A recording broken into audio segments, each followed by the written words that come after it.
الحمد لله وحده والصلاة والسلام على من لا نبي بعده أما بعد فأعوذ بالله من الشيطان الرجيم بسم الله الرحمن الرحيم طه ما أنزلنا عليك القرآن لتشقى قال أيضا يريد الله بكم اليسر ولا يريد بكم العسر وقال تعالى فصل لربك وانحر صدق الله مولانا العظيم.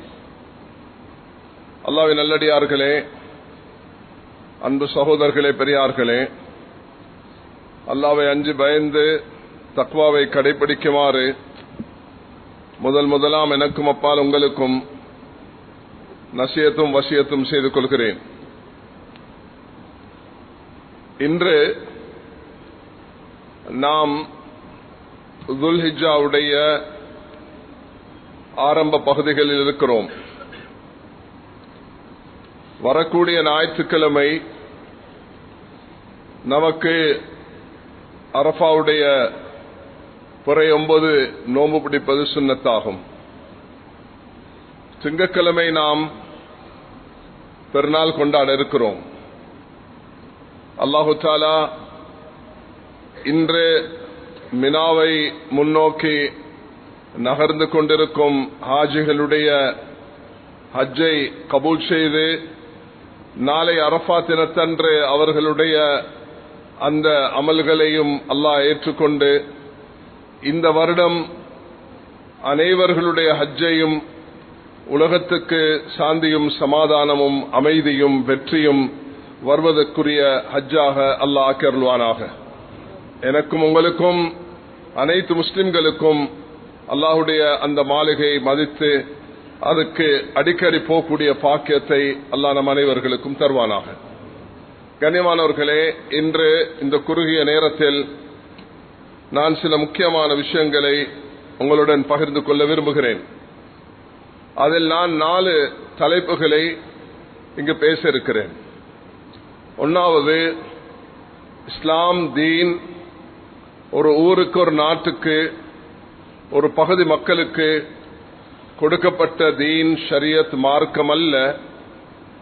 உலகத்தில் வாழக்கூடிய அனைத்து மக்களுக்கும் கியாமத் வரைக்கும் வரக்கூடிய அனைவர்களுக்கும் அல்லாஹ்வினால் வகுக்கப்பட்ட மிக அழகான மார்க்கம், தீன், ஷரியத். இது ஒன்றாவது. இரண்டாவதாக, நாம் அரஃபாவுடைய நோன்பை எப்பொழுது நோட்க வேண்டும். மூன்றாவதாக, குர்பான், உதுஹியா கொடுக்க வேண்டியிருக்கிறது. அதை எப்படி நாம் கடைபிடிக்க வேண்டும். நாலாவதாக, பெருநாள் அன்று முஸ்லிம்கள் தன்னுடைய பெருநாளையும் அதை தொடர்ந்து வரக்கூடிய ஐயாமுத் தஷ்ரீக்கையும், ஏன் இந்த ஜும்மாவுக்கு பிறகு அடுத்த ஜும்மா வரும் பொழுது இந்த அமல்கள் எல்லாம் முடிந்துவிடும். அதனால் நாட்டு மக்கள் அனைவர்களுக்கும் இந்த தூதை முன்வைக்க வேண்டும் என்பதற்காக வேண்டி இந்த 4 விஷயங்களையும் நான் பகிர்ந்து கொள்ள விரும்புகிறேன். கண்ணியமானவர்களே, குர்ஆன்ல அல்லாஹு தஆலா சூரத்து தாஹால அல்லாஹ் குறிப்பிடுகிறான், மா அன்ஸல்னா அலைக்கல் குர்ஆன லிதஷ்கா. நபியே, நீ சிரமப்படுவதற்காக இந்த குர்ஆனை நாம் உம்மீது இறக்கவில்லை. நபியவர்களுக்கு அல்லாஹ் இறக்கின குர்ஆன் நபியவர்களையோ உம்மத்தையோ சிரமப்படுத்துவதற்கு அல்ல என்று நபியவர்களை பார்த்தே அல்லாஹ் தஆலா சொல்லியிருக்கிறான்.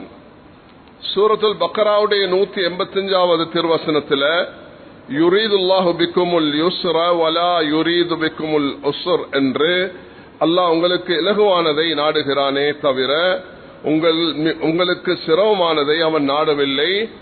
நோம்புடைய விஷயத்தை பேசிக்கொண்டு வரும் பொழுது அல்லாஹ் ரப்புல் இஸ்ஸத் இந்த விஷயத்தை குறிப்பிடுகிறான். அடுத்து சூரத்துல் மாயிதாவுடைய 88வது திருவசனத்தில் யா அய்யுஹல்லதீன ஆமனூ லா துஹர்ரிமு த்வையிபாத்தி மா அஹல்லல்லாஹு லக்கும் வலா தஅதது இன்னல்லாஹ லா யுஹிப்புல் முஅ்ததீன் என்று அல்லாஹ் தஆலா மூமின்களே, அல்லாஹ் உங்களுக்கு ஹலாலாக்கி ஆகுவாக்கி உள்ள பரிசுத்தமான அந்த பொருட்களை ஹராமாக்க வேண்டாம், அதை விலக்கப்பட்டவையாக ஆக்கிக் கொள்ளாதீர்கள், இன்னும் வரம்பு மீறியும் செல்லாதீர்கள்.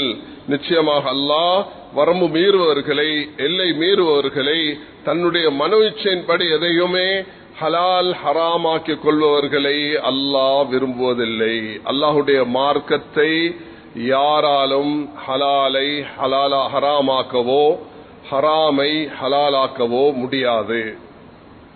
அல்லாஹ்வின் நல்லடியார்களே, இந்த அடிப்படையை இந்த குர்ஆனுடைய சூரத்துல் பக்ரா, சூரத்துல் மாயிதா, சூரத்துத் தாஹா இவைகளை அடிப்படையாக வைத்து பார்க்கும் பொழுது எந்த ஒரு மார்க்க விஷயத்தையும் மனிதன் தன்னுடைய மனோ இச்சையின்படி அதை ஹலாலாக்கவோ ஹராமாக்கவோ மார்க்கம் ஒருபோதும் அனுமதிக்க மாட்டாது.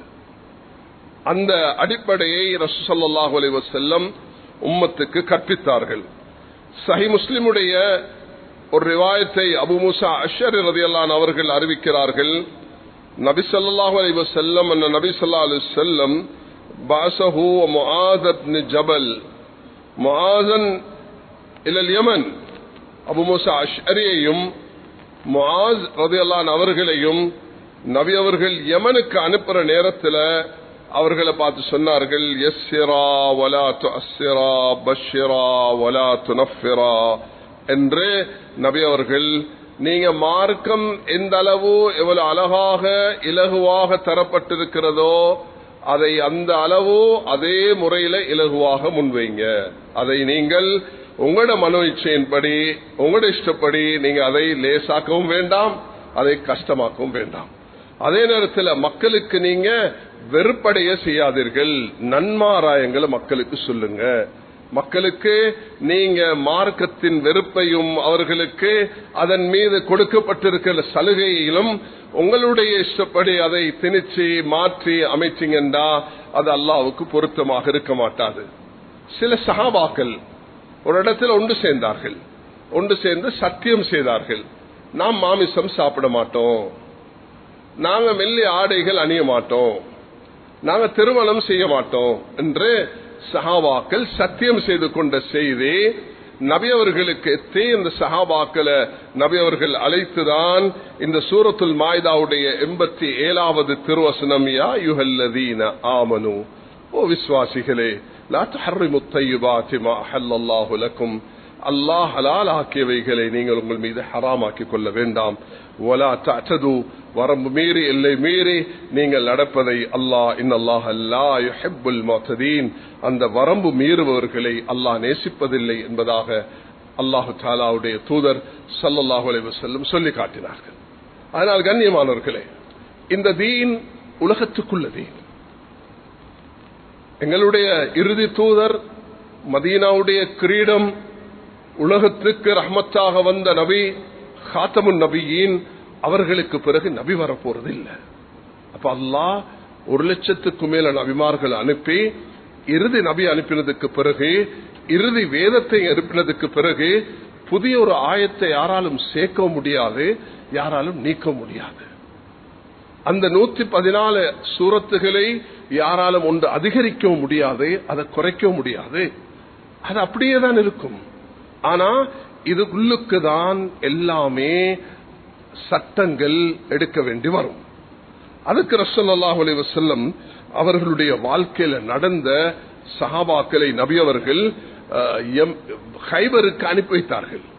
கைபருக்கு அனுப்பக்கூடிய நேரத்தில் நீங்க அஸருடைய தொழுகைய பனு குறைதா என்ற இடத்துக்கு போயிட்டு தான் தொழணும் என்று நபி அவர்கள் சொன்ன நேரத்தில் சஹாபாக்கள் அந்த பிரயாணம் செய்து கொண்டு போகும் பொழுது அஸருடைய நேரம் வந்துவிட்டது. இப்ப பனு குறைதாக்கு போனா அஸர் கலாவாகிவிடும். அப்ப என்ன செய்வது என்ற இந்த தங்கிடத்தில் ஆகின பொழுது ஒரு சாரார் தொழுதார்கள், ஒரு சாரார் தொழவில்லை. தொழுதவர்கள் நபிக்கு வழிபட்டார்கள், தொழாதவர்கள் அல்லாஹ் ஹாஃபிது அல ஸலவாத்தி வஸ்ஸலாத்தில் வுஸ்தா ஒரு தஃப்சீரின் படி அஸருடைய தொழுகையை பாதுகாத்துக் கொள்ளுங்கள் என்று அல்லாஹ் சொல்லக்கூடிய அதுக்கு மாறு செய்தார்கள்.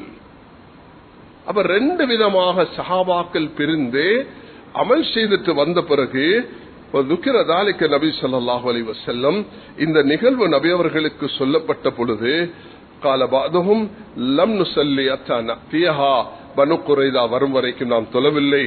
காலபாதும் பல் நுஸல்லி நாங்கள் தொழுது விட்டோம், பாதையிலே கலாவாகிவிடும் என்ற காரணத்தினால நபி அவர்கள் யார் மீதும் கடிந்து கொள்ளவில்லை. இதனாலதான் உலமாக்கள் கண்ணியமானவர்களே, இந்த 1400 வருடங்களாக இந்த தீன் ஒரு குறுகிய காலத்துக்கு வந்த மார்க்கம் அல்ல. ஒவ்வொரு காலத்திலையும் மனித தேவைகள் வித்தியாசப்படும். அந்த நேரத்தில் வஹி வரமாட்டாது, குர்ஆனுடைய ஆயத்துகள்ல மாற்றம் செய்ய முடியாது. அப்ப அதற்கு ரசூல் ஸல்லல்லாஹு அலைஹி வஸல்லம் உம்மத்துக்கு வழிகாட்டினார்கள். நீங்க இப்படிதான் அந்த நேரத்தில் நடந்து கொள்ளணும். 2 ஆய்வின்படி ஒரு விஷயத்துல 2 கருத்துகள் வரக்கூடிய நேரத்தில் அதுல முரண்பட்டு தர்க்கித்து விவாதித்து சண்டை செய்வது அல்ல. ஃபஜ்ருடைய தொழுகையை 2 ரக்காத்திலிருந்து 3 ரக்காத் ஆக்க முடியாது. மகரிபுடைய 3 ரக்காத்தை 2ஆக மாற்ற முடியாது. அசர் இஷா துஹர 2ஆக மாற்ற முடியாது. அது அப்படியே தான் இருக்கும். ஆனால் சில காலங்கள்ல சில நேரங்கள்ல சில ஃபத்வாக்கள் தேவைப்படும். அந்த ஃபத்வாக்களை எப்படி கொடுப்பது என்பதற்கு இந்த ஹதீஸ ஸல்லல்லாஹு அலைஹி வஸல்லம் ஒரு அடிப்படையாக வைத்து அந்த நேரத்தில் நபி ஸல்லல்லாஹு அலைஹி வஸல்லம் என்ன சொன்னார்கள், சில நேரம் ஆய்வுல சில பிழைகள் வரலாம். ஒருவர் ஒரு ஆய்வு செய்து ஒரு கருத்தை முன்வைக்கலாம், இன்னொருவர் வேறொரு கருத்தை முன்வைக்கலாம். ஆனால் அவர்கள் அடிப்படையை வச்சு எடுத்த காரணத்தினால 2 பேருக்கும் நன்மை இருக்குது. ஒருவருக்கு ஒரு நன்மையும் மற்றவருக்கு 2 நன்மையும் கிடைக்கும் என்று ஸல்லல்லாஹு அலைஹி வஸல்லம் இந்த தீன அழகாக எங்களுக்கு வகுத்து விட்டு சென்றிருக்கிறார்கள். இந்த அடிப்படையை வச்சுதான் சஹாபாக்கள், இது அபூபக்கர் ரலியல்லாஹு அன்ஹு அவர்களாக இருக்கலாம், அவர்களுடைய காலத்தில் பல சிக்கல்கள் வந்தன. அதை அவர்கள் குர்ஆன் ஹதீஸ் சஹாபாக்கள் மஷூரா ஆலோசனை இஜ்மா இவைகளை வைத்து தீர்ப்பெடுத்தார்கள். உமர் ரலியல்லாஹு அன்ஹு அவர்களுக்கு பல பிரச்சனைகள் வந்தன. அந்த நேரத்திலேயும் இதைதான் கடைபிடிச்சார்கள். உஸ்மான் ரலியல்லாஹு அன்ஹு அவர்களும் இதைதான் செய்து வந்தார்கள். அல்லாஹு தஆலா உலகத்துக்கு கொடுத்திருக்கக்கூடிய ஒரு மாபெரும் பாக்கியம் தான் இமாம் அபு ஹனீஃபா, இமாம் மாலிக், இமாம் ஷாஃபி, இமாம் அஹ்மத் இப்னு ஹம்பல் ரஹ்மஹுமுல்லாஹ். இந்த 4 இமாம்களும் அந்தந்த காலத்தில் அவர்களுடைய தியாகம், அவர்களுடைய இஹ்லாஸ், அவர்களுடைய முயற்சி, அது அல்லாஹ் தஆலா இன்றைக்கு ஒரு பெரிய கைர இந்த உம்மத்துக்கு ஏற்படுத்தியிருக்கிறார். அந்த அடிப்படையில் சில சந்தர்ப்பத்தில் சில விஷயங்கள் வரும் பொழுது, உதாரணமாக 2021 இந்த நாட்டில் ஒரு கான்ஸ்டிடியூஷன் அமைக்கிறது என்ற ஒரு தீர்மானத்தை எடுத்து அதுக்கு மக்களிடத்தில் ஆய்வுகளை கருத்துக்களை முன்வைக்க வேணும் என்று சொன்ன நேரத்தில் நாங்கள் ஜமியத்துல் உலமா சார்பாக இந்த நாட்டுடைய கான்ஸ்டிடியூஷன் எப்படி அமைய வேண்டும் என்ற ஒரு சட்டம், குர்ஆன் ஹதீஸ், கிட்டத்தட்ட இது ஒரு விரிவான ஒரு ஆக்கம், இதை நாங்கள் முன் வச்சிருக்கிறோம். 10 பக்கங்கள் கொண்டது. அதுல இஸ்லாமிய அடிப்படைகளை, ஒரு வாழ்க்கை எவ்வளவு பொறுமதியானது, ஒரு உயிர் எவ்வளவு பொறுமதியானது, மனிதனுக்கு அல்லாஹ் கொடுத்திருக்கக்கூடிய பகுத்தறிவு எவ்வளவு பொறுமதியானது, ஃபேமிலி லைஃப் என்பது எவ்வளவு முக்கியமானது, மனிதனுடைய சொத்து செல்வம் எவ்வளவு முக்கியமானது, மனிதனுடைய மார்க்கம், மனித உரிமைகள், இவைகள் அடிப்படையாக வைத்து குர்ஆன் சுன்னா சஹாபாக்களுடைய வாழ்க்கை, நபியவர்கள் மதீனால இதை எப்படி உருவாக்க முயற்சி எடுத்தார்கள் என்பதெல்லாம் ஒரு சட்ட உருவாக்கமுடைய நேரத்தில் 1000 வருடங்களுக்கு மேலாக வாழ்ந்து வரக்கூடிய முஸ்லிம்கள் இந்த நாட்டில் எப்ப ஒரு சட்டம் என்று தேவைப்படுகிறதோ அந்த நேரத்தில் முஸ்லிம்கள் பின்வாங்கியது கிடையாது என்பதை நாங்கள் எல்லாரும் மனதில் பதிவைத்துக்கிறோம். இஸ்லாம் மிக விரிவான மார்க்கம். இந்த நாட்டில் 10% முஸ்லிம்களாக நாங்கள் வாழ்ந்து கொண்டிருக்கிறோம். சிறுபான்மையினர்களாக வாழக்கூடிய நேரத்தில் அந்த நாட்டில் முஸ்லிம்களுடைய அல்லது சிறுபான்மையினர்களுடைய உரிமைகள் எப்படி பாதுகாக்கப்பட வேண்டும், அதே நேரத்தில் பாகிஸ்தானை போல, சவுதி அரேபியாவை போல அல்லது இஸ்லாமிய நாடுகள்ல சிறுபான்மையினர்கள் வாழக்கூடிய நேரத்தில் அவர்களுடைய உரிமைகள் எப்படி பாதுகாக்கப்பட வேண்டும் என்ற இஸ்லாமிய இந்த விசால தன்மையை சுப்ஹானல்லாஹ் ஸல்லல்லாஹு அலைஹி வஸல்லம் இது 2ஐயும் வழிகாட்டி விட்டு போயிருக்கிறார்கள். மதீனால நபி அவர்கள் ஒரு சாசனத்தை, ஒரு கான்ஸ்டிடியூஷனை உருவாக்க பெரிய முயற்சி எடுத்து இன்று உலகத்தில் வாழக்கூடிய மாற்று மதத்தவர்கள், ப்ரொஃபஷனல்ஸ், ஆக சட்ட ஆளுமை உள்ளவர்கள் எங்கட நாட்டில் முன்னைய காலத்தில் வாழ்ந்து மரணித்த சிஜே வீரமந்திரி போன்றவர்கள் எல்லாம் இதை தொகுத்து எழுதியிருக்கிறார்கள். நபி அவர்களுடைய மதீனாவுடைய கான்ஸ்டிடியூஷன் எவ்வளவு அழகானது என்பதாக சொல்லியிருக்கிறார்கள். அதனால் அந்த அடிப்படையில் எங்களுக்கிட்டையும் சில கேள்விகள் வரும். மார்க்க தெளிவுகளை எங்கள்கிட்ட கேட்பார்கள். அரசாங்கம் கேட்பாங்க. அரசாங்கம் கேட்கக்கூடிய நேரத்தில் நாங்க மார்க்க சட்டத்தை சொல்லுவோம். அதை எடுத்து நடப்படுத்துறதுக்கு எங்களால என்னென்ன முயற்சிகள் ஏழுமோ பார்லிமெண்ட்டுக்கு நாங்க அதை கருத்தை முன்வைப்போம். சட்டம் ஆக்கக்கூடிய இடம் அதுல எங்கட மனசுப்படி நாங்க விரும்பக்கூடிய இஸ்லாமிய அடிப்படையில வராத பட்சத்தில் அதுக்கு சுப்ரீம் கோர்ட்டுக்கு போக முடியுமா என்பதையும் நாங்க பார்ப்போம். முஸ்லிம்கள் என்ற அடிப்படையில மனித உரிமைகள் என்ற அடிப்படையில ஒரு சட்டத்தை வகுக்கும் பொழுதே அதில் அல்லாஹ் தஆலா தந்திருக்கக்கூடிய இடம்பாடுகள் 1984 ஆண்டுல நான் அல்லாஹ் இடத்தில் ஒரு துஆ செய்தேன். அல்லாஹ் எனக்கு 40 வருஷத்துக்கு பிறகு அதை நிறைவேற்றி தந்தான். என்னதுன்னா, ஒரு முஸ்லிம் அமெரிக்கால அங்க யுனைடெட் நேஷன்ல அவர் இஸ்லாத்தை பத்தி பேசினார். அந்த நேரம் நானும் துஆ செய்தேன், யா அல்லாஹ் எனக்கும் இப்படி ஒரு சந்தர்ப்பத்தை தந்தால் நானும் இதை போய் பேச வேண்டும் என்று. இந்த வருடம் ஆரம்பத்திலையும் சென்ற வருடம் நவம்பர்லையும் எனக்கு அல்லாஹ் அந்த அவகாசத்தை 39-40 வருஷத்துக்கு தந்தான்.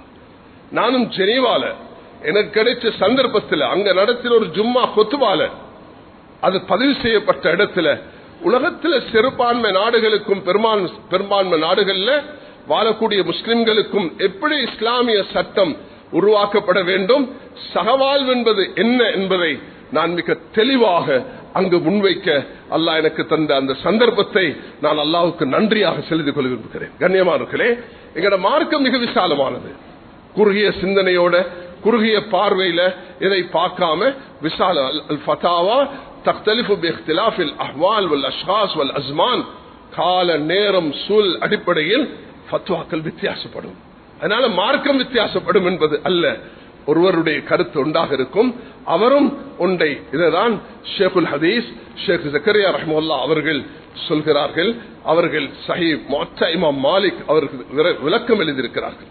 அவர்கள் சொல்கிறார்கள், என்னுடைய ஆய்வின்படி தக்பீர் கட்டியதிலிருந்து சலாம் கொடுக்கும் வரைக்கும் இந்த 4 இமாம்களுக்கு மத்தியில 200 மசாயில்கள்ல வித்தியாசம் இருக்குது.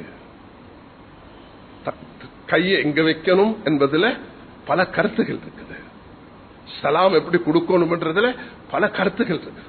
இடைப்பட்ட இடத்துல என்னென்ன ஓதணும் என்றதுல எப்படி அதுல நடந்து கொள்ளணும் என்றதுல 200 மசாயில்கள்ல இது யாரும் சண்டை பிடிக்கிறதுக்குள்ளதல்ல.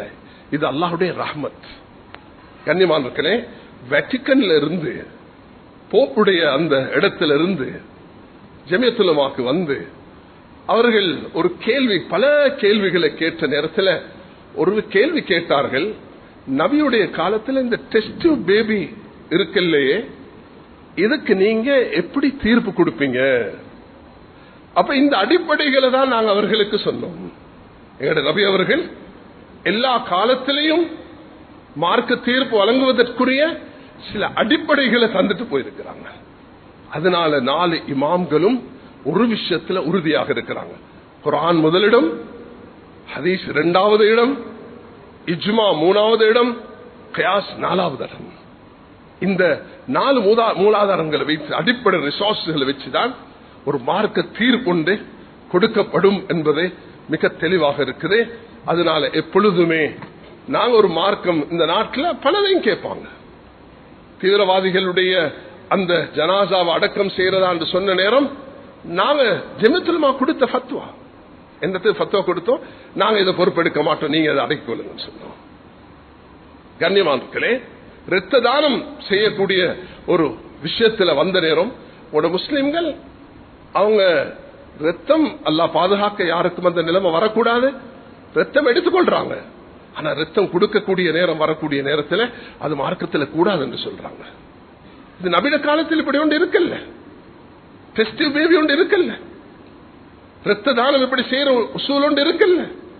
அப்ப நாங்க உலமாக்கள் ஒன்று சேர்ந்து, அது உலகத்துடைய உலமாக்கள், அஸ்ஹருடைய, மக்காவுடைய, ஜித்தாவுடைய, பாகிஸ்தானுடைய, இந்தியாவுடைய கலெக்டிவ் ஃபத்வா, ஒரு தனிப்பட்ட நபருடைய ஃபத்வா அல்ல, இலங்கையும் கலெக்டிவ் ஃபத்வாவை தான் ஃபத்வாவாக அது நாடி வருகிறது. 56 உலமாக்கள் இருந்து பல அமைப்புகளை சேர்ந்தவர், பல மதஹபை சேர்ந்தவர் இருந்துதான் இந்த நாட்டில் ஷாஃபி மதஹபின் படி இந்த 4 அடிப்படைகளை வைத்துதான் தீர்ப்புகள் வழங்கப்பட்டு வருகின்றன. கண்ணியமானவர்களே, இதை ஒவ்வொருவரும் மதிச்சு பழக, தன்னுடைய மார்க்கத்துக்கு வெற்றியை அடைய முயற்சி எடுக்க வேண்டும். அந்த அடிப்படையில் 16ஆம் திகதி சண்டே, ஞாயிற்றுக்கிழமை எங்களுடைய அரஃபாவுடைய நாள். நாளைக்கு சனிக்கிழமை மக்காவுடைய அரஃபாவுடைய நாள். சில இடங்கள்ல ஆஸ்திரேலியால எல்லாம் 2 நாள் வித்தியாசமாகிறது. அவர்களுக்கு இன்னொரு வித்தியாசமாக இருக்கும். நாங்க இங்க பெருநாள் கொண்டாடக்குள்ள அவர்கள் அரஃபா கொண்டாடுவாங்க. சவுதியில பெருநாள் கொண்டாடக்குள்ள நாங்க இங்க அரஃபா கொண்டாடுவோம். இது ஒரு பிரச்சனை அல்ல. தயவு செய்து இத ஒற்றுமைக்குரிய வழியாக மக்களுக்கு பேசி, உங்களுக்கு வாட்ஸ்அப்பும் இதுவும் கிடைச்சிருக்கிறதுனால ஒவ்வொருவரும் சட்டத்தை பேச ஆரம்பிச்சா, ஒரு சின்ன துண்டு எடுத்துக்கொண்டு அதை விமர்சிக்க ஆரம்பிச்சா மார்க்கத்தை கொச்சப்படுத்தக்கூடிய நிலைமைக்கு நீங்க எல்லாரும் ஆளாகுவீங்க. அந்த குற்றத்தை நீங்க சுமக்காதீங்க. ஒவ்வொரு விஷயத்தையும் தெளிவாக, சில இடத்துல சுருக்கமாக. இப்ப எனக்கு நான் தொகுத்திருக்கிறது எல்லாமே பேசினா நான் பேச போறதே 30 நிமிஷம் தான், அல்லது 35 நிமிஷம். இன்று கொஞ்சம் நேரம் இருக்கிறதுனால அது 35 நிமிஷமாக இருக்கும். இல்லைன்னா இதை விட சுருக்கமாக எல்லாத்தையுமே சொல்ல முடியாது. சுருக்கமாக என்ன சொல்லுவோம்? இந்த நாட்டுடைய அரஃபாவுடைய நோன்பு சனிக்கிழமை அல்ல, ஞாயிற்றுக்கிழமை தான். மக்காவுடைய அரஃபாவுடைய நோன்பு அது சனிக்கிழமை. அரஃபாவுடைய மைதான் அது சனிக்கிழமையாகத்தான் இருக்கும். இது வித்தியாசம் உலகத்துக்கு இருந்து கொண்டேதான் இருக்கும். இதை மாற்ற முடியாத, மாற்ற முயற்சி எடுக்க வேண்டாம் என்று சவுதியில உள்ள அந்த ஃபிக்ஹுடைய அறிஞர்கள், அங்கு வாழ்ந்து மரணித்த ஷேக் ஹுசைமின் ரஹ்மத்துல்லாஹ் போன்றவர்கள், இன்னும் அஸ்ஹருடைய உலமாக்கள், இன்னும் இலங்கையுடைய ஃபத்வா இப்படிதான் இருக்கிறது. இதை பத்தி விரிவாக பல கட்டத்தில், பல சந்தர்ப்பத்தில் நான் பேசியிருக்கிறேன். உங்களுக்கு விருப்பமா இருந்தா நீங்க நாளைக்கு நோம்பிடிங்க, நாளன்றைக்கு நோம்பிடிங்க. 9 நாள நீங்க நோம்பிடிச்சிருக்கலாம், மிச்சம் சிறப்பாக இருந்திருக்கும். ஆனா இதெல்லாம் பிரச்சனை படுத்துறதுக்குரிய விஷயம் அல்ல. பிராந்தியத்துக்கு அடிப்படையில, பிறையுடைய அடிப்படையில சஹீஹ் முஸ்லிமுடைய ஹதீஸ நான் பல சந்தர்ப்பத்தில் விவரிச்சிருக்கிறேன். அதனால கண்ணியமானவர்களே, எங்களுடைய அரஃபாவுடைய நோன்பு அது ஞாயிற்றுக்கிழமை வரப்போகிறது. நாளை சனிக்கிழமை நீங்க விரும்பினால் அதிலையும் 15ஆம் திகதி 16 நோன்பு பிடிக்கலாம். எங்களுக்கு பெருநாள் திங்கட்கிழமையாகத்தான் இருக்கும். ஆஸ்திரேலியாவுக்கு அது அரஃபாவுடைய நாள், அது 17ஆக. சிலர் அதிலையும் 2 கருத்துள்ளவர்கள் இருப்பார்கள். இப்படி பல நாடுகளில் இருக்கிறது. இதுதான் உலமாக்களுடைய தீர்ப்பு என்ற காரணத்தினால இதை எடுத்து நாம் செயல்படுத்த வேண்டும். அடுத்ததாக கண்ணியமானவர்களே, இந்த நாட்டுக்கு இந்த மாடறுப்பு, ஆடறுப்பு சம்பந்தமாக ஒரு தனி ஆக்ட் இருக்கிறது. அந்த ஆக்டின் படி சில சலுகைகள் இந்த நாட்டில் தரப்பட்டிருக்கிறது. இந்த நாட்டில் ஆடு மாடு அறுப்புகள் அது சர்வசாதாரணமாக பல இடங்களிலையும் நடந்து வருகிறது. அந்த அடிப்படையில் எங்களுடைய நாட்டில் வாழக்கூடிய முஸ்லிம்கள் எல்லா காலத்திலையும் இந்த குர்பானுடைய அமலை சிறப்பாக செய்து வந்திருக்கிறார்கள். அல்ஹம்துலில்லாஹ், அல்லாஹ்வுக்கு நாங்கள் இதை சுக்ர் செய்ய கடமைப்பட்டிருக்கிறோம். ஷாஃபி மதஹபின் அடிப்படையில் இது ஒரு சுன்னம் அக்கதாவாக, கட்டாயமான சுன்னத்தாக இருக்கிறது. ஹனஃபி மதஹபின் அடிப்படையில் இது ஒரு வாஜிப், ஃபர்துக்கும் சுன்னம் அக்கதாக்கும் இடையில வாஜிபுடைய அந்தஸ்தை பெறுகிறது. குர்ஆன் அல்லாஹ் தஆலா ஃபஸல்லி ரப்பிக வன்ஹர் என்று, ஆகவே நீ இரட்சகனை தொழுது அந்த குர்பான் கொடுத்து அதை அர்ப்பீராக என்று அல்லாஹு தஆலா நஹர் செய்யுமாறு ஒட்டகத்துக்கு அல்லாஹ் தஆலா சொல்லியிருக்கிறான். ஸல்லல்லாஹு அலைஹி வஸல்லம் அவர்கள் இந்த விஷயத்தை தன்னுடைய வாழ்நாளில் நடைமுறைப்படுத்தி காட்டியிருக்கிறார்கள். ஸல்லல்லாஹு அலைஹி வஸல்லம் அவர்கள் அவர்களுடைய இந்த அமலை சஹாபாக்கள் பல ஹதீஸ்கள் புகாரி முஸ்லிம் போன்றவர்கள் பதிவு செய்திருக்கிறார்கள்.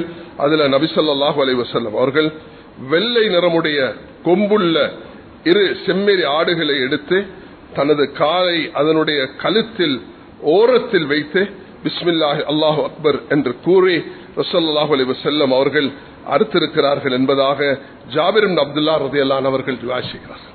ஸல்லல்லாஹு அலைஹி வஸல்லம் அவர்களுடைய இன்னும் ஒரு பதிவில் வருகிறது, நபி அவர்கள் ஹஜ்ஜத்துல் வதாக்கு போன நேரத்தில் சுமார் 100 ஒட்டகைகளை எடுத்துட்டு போனாங்க. அந்த 100 ஒட்டகைகளை நபி அவங்க எடுத்துட்டு போன இடத்துல 63 ஒட்டகைகளை தன்னை கையால அறுத்தாங்க. சுப்ஹானல்லாஹ். அதனுடைய விசேஷத்தன்மை என்ன? நபி அவங்க அந்த ஒட்டகத்தை நகர் செய்யணும், இப்படி அடிக்கணும். அந்த கத்தி அப்படி தூக்கும் பொழுது ஒவ்வொரு ஒட்டகமும் தந்த களத்தை நபியில கத்திக்கிட்ட கொடுத்தது. அந்த ஒட்டகமும் புரிஞ்சிருந்தது, இது நபியுடைய கையால எனக்கு நகர் நடக்க போகிறது. 63 ஒட்டகைகளை நபி அவர்கள் நகர் செய்ததுக்கு பிறகு சுப்ஹானல்லாஹ் எஞ்சியுள்ள 37 அலி ரலியல்லாஹு அவர்களுக்கு கொடுத்தார்கள். அலியே, நீ உன்னுடைய கையால நீ அறுப்ப. இந்த 63 நபி அவர்கள் அறுத்ததே 63 வயதுல மௌத்தாக போகிறேன் என்ற ஒரு அடையாளமாகவும் இருக்கலாம் என்றே உலமாக்கள் இதுக்கு விளக்கம் சொல்லியிருக்கிறார்கள். கண்ணியமானவர்களே, வசதி உள்ளவர்கள் இந்த நாட்டில் சில மக்கள் வருஷத்தில் ஒரு முறை தான் மாமிசம் சாப்பிடுகிறார்கள். நீங்க எல்லாத்தையும் கொழும்புல தான் அறுத்து கொடுக்கணும் என்றது இல்லை, நீங்க ஒரு மாடு தான் கொடுக்கணும் என்றது இல்லை.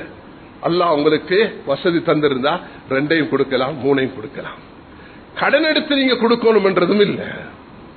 உங்களுக்கு கஷ்டங்கள் இருந்தா அதுக்கு சுன்னமாக்கதா ஷாஃபி அடிப்படையில், ஷாஃபி மதபுடைய அடிப்படையில் அதை நீங்க தவிர்த்து கொள்ளலாம். நீங்க வேற தர்மங்களை செய்யலாம். உங்களுக்கு இன்றைக்கு பெருநாள் 17ஆம் தேதி, 18, 19, 20 இந்த நாட்களில் உங்களுக்கு அல்லாஹ் ஒரு ஆடை அறுக்கக்கூடிய 35,000 ரூபாய் பெறுமதியான பணத்தை அல்லது 40,000 ரூபாய் ஒரு ஆடு இருக்கிறதுக்கு எவ்வளவு தொகை ஒன்று வருமோ, சில கிராமங்கள்ல எடுத்தீங்கன்னா விலை குறைவாக இருக்கும். அந்த அளவுக்கு உங்களுக்கு வசதி இருந்தா அந்த இடத்துல கொடுத்து அறுக்கிறது, நீங்களே நின்று அறுக்கிறது ஆக சிரமமாக கஷ்டம் சுண்ணத்தாக இருக்கும். இல்லைண்டா யாரை வச்சு அறுத்து கொடுக்கலும்டா நல்லதாக இருக்கும். அதனால யாருக்கு அத 25,000, 30,000, 40,000 அதை சகிச்சு கொள்ளக்கூடிய அதை அந்த அளவுக்கு பண வசதி இருக்குமோ அவர்கள் மீதுதான் ஷாஃபி மذஹப் படி இது சுன்னத்து முஅக்கதாவாக இருக்கும் என்பதை கூறிக்கொண்டு அந்த அமலை மிக ஒரு சிறப்பான சுன்னத்தாக செய்ய முன்வர வேண்டும் என்பதையும் நான் இங்கு கூறிக்கொள்ள விரும்புகிறேன். கண்ணியமானவர்களே, இந்த சுன்னத்து உலுஹியா என்ற இந்த சுன்னத்து இஸ்லாம் ஒரு மிக அறிவுபூர்வமான ஒரு மார்க்கம் என்றதை வெளிப்படுத்துகிறது. பாருங்க, நாங்க யாரெல்லாம் குர்பான் கொடுக்கிறோமோ முடி இறக்கிறது, நெவம் வெட்டுறது, தாடிகளை கத்திரிக்கிறது, இவைகள் எல்லாம் ஒரு சுன்னத்தாக இருக்கும். அதை செய்யாம இருக்கிறது. இப்ராஹிம் அலைஹிஸ்ஸலாம் கத்திய வச்சு மகண்ட களத்துல அறுக்க பார்த்தாங்க. அல்லாஹ் தஆலா அதை விடல. அல்லாஹ் எதிர்பார்த்தது என்னது? இந்த மகனுக்கு, இந்த தாய்க்கு, இந்த கணவனுக்கு அல்லாஹ்வுடைய கட்டளையின் மகத்துவம் இருக்குதா? சுப்ஹானல்லாஹ். அல்லாஹ்வுடைய கட்டளையின் மகத்துவம் நிறைந்த நபியாக, நபியுடைய மகனாக, நபியுடைய மனைவியாக அவர்கள் 3 பேரும் காட்சியளித்தார்கள். இதுதான் இந்த ஹஜ்ஜுடைய காலம் நமக்கு தரும் ஒரு பிரதானமாக ஒரு வழிகாட்டலாக இருக்கிறது. எந்த ஒரு விஷயத்திலையும் இதை நாம் அறிவுபூர்வமாக பெற்றுக்கொள்ள வேண்டும். ஒரு முஸ்லிமாக இருக்க வேண்டும், வசதி படைத்தவராக இருக்க வேண்டும், பருவ வயதை அடைந்தவராக இருக்க வேண்டும், புற்றி சுவாதுள்ளவர் இருக்க வேண்டும், சுதந்திரமானவராக இருத்தல் வேண்டும். உலுஹியா கொடுப்பவர் இந்த 5 நிபந்தனைகள் உள்ளவராக இருக்க வேண்டும். அதை எப்ப நிறைவேற்றது என்று சொன்னா, ஹஜ் பெருநாள் தினத்தன்று சூரியன் உதயமாகி பெருநாள் தொழுகையையும் 2 குத்பாக்களையும் நிகழ்வு அந்த அளவு தேவையான நேரம் சென்றதிலிருந்து துல்ஹிஜ்ஜா 19ஆம் நாள் சூரியன் மறையும் வரை அது நிறைவேற்றலாம். அப்படின்னா பிறை 13 மக்ரிப் வரைக்கும், இந்த 10 ஜும்மா தொழுகைக்கு பிறகு, பெருநாள் தொழுகைக்கு பிறகு ஆரம்பித்து 11, 12, பிறை 13 இந்த 3 நாட்கள்ல இதை செய்யறதுக்கு அனுமதி இருக்கிறது. யாரு மாசத்துல 3 நோன்பு பிடிப்பாங்களோ, 13, 14, 15, 13 நோன்பு பிடிக்கிறது ஹராம். அந்த மாதாந்தம் பிடிக்கிற நோன்பு 13ஆம் அன்று பிடிக்க கூடாது. அதுக்கு 14, பிறை 15, 16 அந்த 3 நோன்பையும் பிடித்துக் கொள்ள வேண்டும் என்பதையும் இங்கு ஞாபகப்படுத்திக் கொள்ள விரும்புகிறேன். அந்த உதுஹியாவுக்கு தகுதியான பிரயாணிகள் என்று வரக்கூடிய நேரத்தில் ஊனமுற்ற பிரயாணிகள், அது குருட்டுத்தன்மை உறுதி செய்யப்பட்ட பிரயாணிகள், நோய்வாய்ப்பட்டுள்ள பிரயாணிகள், வயது முதிர்ந்த ஆரோக்கியமற்ற பிரயாணிகள், பைத்தியம் பிடித்த பிரயாணிகள், காது மற்றும் உறுப்புகள் துண்டிக்கப்பட்ட பிரயாணிகளை, இந்த 6 மிருகங்களையும் உலுஹியா கொடுப்பதை முற்றாக தவிர்த்து கொள்ள வேண்டும். மேலான சகோதரர்களே, ஒட்டகம் அது மக்காக்கு போகக்கூடியவர்களுக்கு பிற நாடுகளில் உள்ளவர்களுக்கு அந்த சந்தர்ப்பம் கிடைக்கிறது. 5 வருடம் பூர்த்தியாக இருக்க வேண்டும். மாடு வெள்ளாடு அது 2 வருடங்கள் பூர்த்தியானதாக இருக்க வேண்டும். செம்பரி ஆடு 1 வருடம் பூர்த்தியானதாக இருக்க வேண்டும். அந்த மாமிசத்தை அந்த உடையவர்கள் தமது உணவுக்காக, உறவினர் அயலார்களுக்காக வேண்டி, ஏழைகளுக்காக கொடுக்கலாம். ஒரு ஆடையோ மாடை அறுத்தா தான் ஒரு பகுதி எடுத்துக்கொண்டு, ஒரு மாட்டில் 7 பகுதி இருக்கும்டா தனக்கு ஒரு சின்ன பகுதி என்றாலும் அவர் சாப்பிட்ட பிறகு மற்ற எல்லாத்தையும் தர்மம் செய்யறது ஆக ஏற்றமாக இருக்கும். இல்லாட்டி அதை 3ஆக பிரிச்சு கொள்ளலாம். தனக்கு ஒரு பகுதி, தந்த குடும்பத்துக்கு ஒரு பகுதி, அதுல தனவந்தர்களுக்கும் கொடுக்கலாம், பிரச்சனை இல்லை. வசதி உள்ளவர்களுக்கு இது உதுகியா, கட்டாயப்படுத்திக் கொள்ளாத சுன்னத்தான உதுகியா. சில நேரம் சிலர் நெய்யத்து வச்சு நான் கட்டாயமாக வாஜிபாக கொடுப்பேன் நியத்து வச்சா அவரும் சாப்பிடுறது இல்லை, மற்றவர்களுக்கும் கொடுக்கறது இல்லை. பொதுவாக இந்த உதுகியாவுடைய சுன்னத்தை யாரெல்லாம் முஅக்கதாவாக நிறைவேற்றுகிறார்களோ அவர்கள் உதுகியாவாக சுன்னத்தாக கொடுக்கும் பொழுது அவர்கள் சாப்பிடலாம், மற்றவர்களுக்கும் கொடுக்கலாம். அதை 3ஆக பிரித்துக் கொண்டு தனக்கு ஒரு பகுதி, குடும்பத்தில் பகுதி, ஏழைகளுக்கு ஒரு பகுதி. இல்லண்டா தனக்கு மாத்திரம் ஒரு சாப்பாடுக்கு ஒரு சின்ன பகுதி எடுத்துக்கொண்டு முழுதாக கொடுத்து விடுவது அதுவும் ஆக சிறந்ததாக இருக்கும் என்பதாக அந்த விஷயத்தை வெளிப்படுத்தியிருக்கிறார்கள். உலுஹியா கொடுப்பவர்கள் கவனத்தில் எடுக்க வேண்டிய பிராணிகள் அறுப்பது சம்பந்தமாக நாட்டு சட்டங்களை எப்பொழுதும் கவனிக்க வேண்டும். நமது நாட்டில் அறுவைக்கென்ற ஒரு சட்டம் உள்ளது. அச்சட்டத்தை நாட்டு பிரஜைகள் என்ற வகையில் நாம் கவனத்தில் கொள்ள வேண்டும். அதுல மிருகத்தின் உரிமைக்கான சான்றிதழ், மாட்டு விபர சீட்டு, சுகார அத்தாட்சி பத்திரம் போன்ற ஆவணங்களை முன்கூட்டியே தயாரித்தல் வேண்டுமன். மேலான சகோதரர்களே, ஷரியத்துடைய விஷயத்தையும், ஏன்னா இது ஒரு சென்சிட்டிவான விஷயம். சில நேரம் மாடுகளை ஏற்றி வரக்கூடியவர்கள் அதுக்குள்ளே இந்த கடவு சீட்டுகள் இல்லாத நேரத்தில் 10 ஏற்ற வேண்டிய இடத்துல 20 ஏற்றினா அங்கு உங்களுக்கு சட்டத்தின்படி நீங்க குற்றவாளி ஆக்கி யாருடைய உதவியாக கொடுக்க போறீங்களோ அதை கொடுக்க இயலாத நிலைமை உருவாகும். அந்த நிலைமைகளுக்கு எங்களுடைய நாட்டில் ஒரு சட்டம் இருக்கும் பொழுது அதை எல்லாரும் மதிச்சு நடப்பது மிக அவசியமாக இருக்கும். இந்த நிலைமையை எல்லோரும் பேணிக் கொள்ளுமாறு மிக அன்பாக வேண்டிக் கொள்கிறேன். கண்ணியமானவர்களே, இது தவிர இதெல்லாம் எனக்கு விரிவாக சொல்வதற்குரிய நேரம் அல்ல. நான் சுருக்கமாக சில விஷயங்களை சொல்லியிருக்கிறேன். அடுத்தது நாங்கள் அடைய இருக்கிறோம் 17ஆம் தேதி பெருநாள். பெருநாள் அன்று சில விஷயங்களை நாங்கள் செய்ய வேண்டும். தக்பீர் சொல்லுவது, காலையில் குளித்துக் கொள்வது, தம்மிடம் காணப்படும் சிறந்த ஆடைகளை அணிந்து கொள்வது, அந்த வாசன திரவியங்களை பூசிக்கொள்வது, உணவருந்தாமல் தொழுகைக்கு சமூகம் அளித்தது, பெருநாள் தொழுகை நிறைவேற்றுவது, அதே நேரம் வசதி உள்ளவர்கள் உலுஹியாவை நிறைவேற்றுவது. இந்த 7 வகையான சுன்னத்துகளை இந்த வரக்கூடிய 17ஆம் திகதி நாங்க நிறைவேற்றலாம். முதலாவது தக்பீரில் ஈடுபடுவது. மேலான அல்லாஹு அக்பர், அல்லாஹு அக்பர், லா இலாஹ இல்லல்லாஹு, அல்லாஹு அக்பர், அல்லாஹு அக்பர், வலில்லாஹில் ஹம்த். இன்று மக்கள் தல்பியாவை சொன்னவர்களாக மினாவை நோக்கி போய்க் கொண்டிருக்கிறார்கள். நாளை அரஃபாவுடைய தினத்தில் எல்லோரும் ஒன்று சேர இருக்கிறார்கள். அல்லாஹ் இந்த வருஷத்துடைய அரஃபாவை கபூல் செய்வானாக. லப்பைக் அல்லாஹும்ம லப்பைக், லப்பைக் லா ஷரீக லக லப்பைக், இன்னல் ஹம்த வன் நிஅமத லக வல் முல்க் லா ஷரீக லக் என்ற அந்த தல்வியாவை சொல்லக்கூடிய பாக்கியத்தை இந்த வருஷம் உள்ள பலஸ்தீன மக்களுக்கும் அல்லாஹ், ஆயிரக்கணக்கான பலஸ்தீன மக்களும் மிக கவலைப்பட்டுக் கொண்டிருக்கிறார்கள், துடிச்சு கொண்டிருக்கிறார்கள். எங்களால் ஒன்றும் செய்ய இயலாம வெறுமனே குனூத்தை மட்டும் நாங்கள் செய்து கொண்டிருக்கிறோம். இந்த நாட்டில் பெரும் பகுதி மக்கள் தன்னால் முடியுமான தர்மங்களையும் செய்திருக்கிறார்கள்.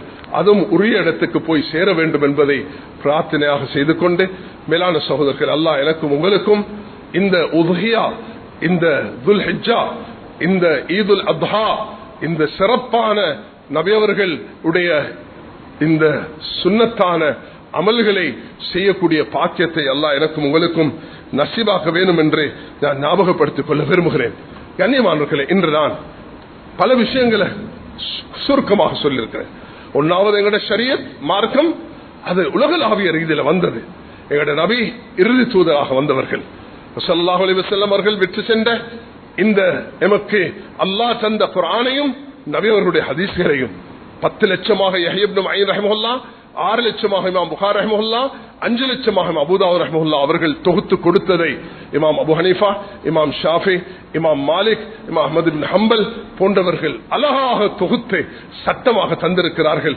அந்த வரையறைக்குள்ள இருந்து கொண்டுதான் இந்த நாட்டில் பெரும்பான்மையாக வாழக்கூடியவர்கள் ஷாஃபி மذஹபை சேர்ந்த ஒரு சாரார், ஹனபி மذஹபையும் சேர்ந்த வேறு சில மذஹப் உள்ளவர்களும் 4 மذஹப்ல உள்ளவர்களும் இங்க இருப்பார்கள். அதை மதித்து அந்த சட்டங்களை தர்க்கம் விவாதமாக ஆக்கிக் கொள்ளாமல், இந்த வீடியோக்களையும் இவைகளையும் தவறாக பகிர்ந்து கொள்ளாமல் அழகான முறையில் எங்களோட மார்க்கத்தை புரிஞ்சு கொள்ள முயற்சி எடுக்க வேண்டும். 2வது, அரஃபாவுடைய நோன்பை நாம் ஞாயிற்றுக்கிழமை நோட்போம். அதே நேரத்தில் சனிக்கிழமை வேண்டும் என்றாலும் இந்த 2ஆக நீங்க நோற்றுக்கொள்வதற்கு எப்படி இந்த மாசத்துல உங்களுக்கு 9 நோன்பு சுன்னத்தாக இருந்ததோ அது 2ஆகவோ 1ஆகவோ நீங்கள் அதை ஞாயிற்றுக்கிழமை 1ஆகவும் நோற்றுக்கொள்ள முடியும். அடுத்ததாக உபகையா கொடுக்கக்கூடியவர்கள் இந்த நாட்டுடைய சட்டத்தை மதித்து அதுக்கு யாருக்கு கடமை இருக்கிறதோ, சுன்னா முஅக்கதாவாக இருக்கிறதோ, அந்த சுன்னா முஅக்கதாவை நல்ல திருப்தியுடன் அதை நிறைவேற்றுவதற்கு எல்லோரும் முன்வர வேண்டும். அதே நேரத்தில் பெருநாளை நாங்கள் திங்கட்கிழமை கொண்டாட இருக்கிறோம். அந்த பெருநாளுடைய நாள் ஒரு சந்தோஷமான நாள். அந்த நாளை அல்லாஹுடைய அந்த சட்டங்களை நிறைவேற்றியவர்களாக, அல்லாஹுடைய கட்டளைகளை, நபியுடைய சுன்னாக்களை பேணியவர்களாக, எங்களுடைய எல்லா நேர துஆக்களையும் உலகத்தில் நடக்கூடிய அநியாயங்கள் இருந்து உலகத்தில் எல்லோருக்கும் அநியாயத்திலிருந்து விமோசனம் கிடைக்க வேண்டும். குறிப்பாக முஸ்லிம் உம்மாவுக்கு, அதிலும் குறிப்பாக பலஸ்தீன மக்களுக்கும் அதிலிருந்து விமோசனம் கிடைக்க வேண்டும். யாரெல்லாம் இந்த ஹஜ்ஜுக்கு போயிருக்கிறார்களோ அவர்களுடைய ஹஜ்ஜை கபூல் செய்து நமக்கும் அல்லாஹ் மக்காவுடைய அந்த ஜியாரத்தையும், மதீனாவுடைய ஜியாரத்தையும், பைத்துல் மக்தஸுடைய ஜியாரத்தையும், அல்லாஹ்வுடைய பாதையின் மரணத்தையும், மதீனாவுடைய மௌத்தையும் அல்லாஹ் எங்களுக்கு நசீபாக்குவானாக. யா அல்லாஹ் எங்களுடைய தப்பு தவறுகளை மன்னிப்பாயாக, குற்றம் குறைகளை மன்னிப்பாயாக, ஈமானுடன் வாழ்ந்து ஈமானுடன் மரணிக்க கிருபை செய்வாயாக. யா அல்லாஹ் எங்களுடைய தப்பு தவறுகளை மன்னிப்பாயாக, குற்றம் குறைகளை மன்னிப்பாயாக. யா அல்லாஹ் எங்களுடைய எல்லா காரியங்களுக்கும் நீ பொறுப்பாக இருப்பாயாக, மறைமுகமான உதவியை செய்வாயாக. இந்த நாட்டு முஸ்லிம்களை யா அல்லாஹ் தைரியமாக, ஈமானுடன், அக்லாக்குடன், உன்னுடைய நபியுடைய அன்புடன், யா அல்லாஹ் இஸ்லாமிய அடிப்படைகளை புரிந்தவர்களாக, ஒற்றுமையுடன் சகவாழ்வை கட்டியெழுப்பக்கூடிய உம்மத்தாக எங்களை ஆக்கியருள்வாயாக. எங்களுடைய கவலை துன்பங்களை போக்கிடுவாயாக. யா அல்லாஹ் எமக்கு எங்களுடைய தொழில உத்தியோகத்தில் பரக்கத் செய்வாயாக. இந்த வருடத்தின் ஹஜ்ஜை நீ கபூல் செய்வாயாக. உலகளாவிய உம்மத்துடைய ஹஜ்ஜை அரஃபாவுடைய மைதானத்தில் அவர்களுடைய இந்த துஆவை நீ ஏற்றுக்கொண்டு உலகத்துக்கு சாந்தியும் சமாதானமும் வருவதற்கு நீ வகை செய்து தருவாயாக. யா அல்லாஹ் பலஸ்தீன மக்களுக்கு விமோசனத்தை தருவாயாக. யாரெல்லாம் பலஸ்தீனில் இருந்து அந்த அரஃபாவுடைய மைதானத்தில் கூட போகிறாரோ ஆயிரக்கணக்கான மக்கள், அவர்களுடைய ஹஜ்ஜை நீ கபூல் செய்து பலஸ்தீனத்துக்கு ஒரு விடுதலை தருவாயாக. யா அல்லாஹ் நாங்கள் எந்த காட்சிகளை கண்டு கொண்டிருக்கிறோமோ எங்களால் துஆவை தவிர வேறொன்றும் செய்ய முடியாத ஒரு நிலைமையில் இருக்கிறோம். யா அல்லாஹ் எங்களுடைய கண் முன்னுக்கே இந்த நிலைமையை மாற்றி நாமும் அதுல போய் பங்கு பெற கிருபை செய்வாயாக. இதில் ஈடுபடக்கூடிய அநியாயக்கார அட்டகாச உள்ளவர்களுக்கு ஹிதாயத் இல்லை என்றால் நீனே அவருக்கு பொறுப்பாக இருப்பாயாக. நீ அவர்கள் ஒவ்வொருவரையும் உனக்கு உண்ட சக்தி கேட்ப நீ அவர்களுக்குரிய காரியத்தை செய்வாயாக. வாஹிர் தாவா அல்ஹம்துலில்லாஹி ரப்பில் ஆலமீன்.